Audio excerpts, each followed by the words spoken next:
pwede Ako bang... may sumusunod pang question. May phone question. Pwede bang kasi alam namin na model siya, pero meron pa bang ibang details na background about her? About her, taga Ilocos siya.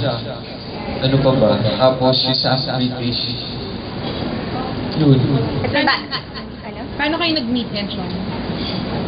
One time nagpunta, well, actually, napakadami ng contribution ng Once a Princess sa buhay ko. Actually, nag-shooting ako ng Once a Princess. Sabi sa akin ni Tito Kevin, oh, we have an event here. Baka if you finish early sa shooting mo, you can come here. So sabi ko, oh, sige Tito, itatry ko. Pero not sure kasi syempre alam mo naman yung shooting dito sa atin, di ba? Inaabot ng madaling araw.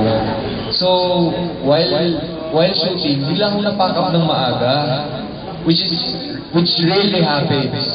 Napakap ako ng 6 p.m. So sabi ko, sige dito pupunta ako. So humabol ako. And pagpunta ko dun sa event na yun, she's one of the models. Tapos dun ko siya na.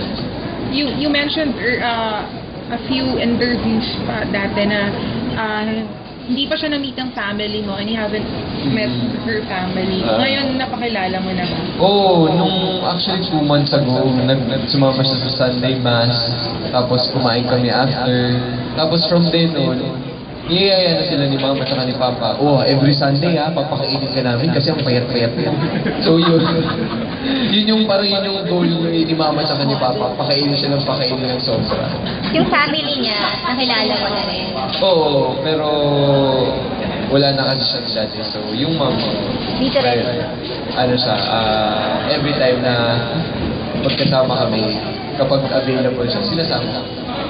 Ayun. Tapos for my last question, yung dun sa album, since naglabas ka ng sarili mong album ngayon, may plans ba na ikaw, or may wish ka ba na sana makapag-araneta ko lucilib ba din para all-out performance? Oo, pangarap ko rin yun. Pero sabi ko nga, siguro if ever mag-concert, sisimulan ko muna sa Music Museum. Kasi ayoko naman ipasok yung sarili ko sa isang lugar na hindi ako handa. Baka mamaya puro pagpabash lang yung matatap ko. So, I'm gonna make sure na kapag pumasok ako sa concert sa Araneta, I'm ready and I'm gonna give them a good show.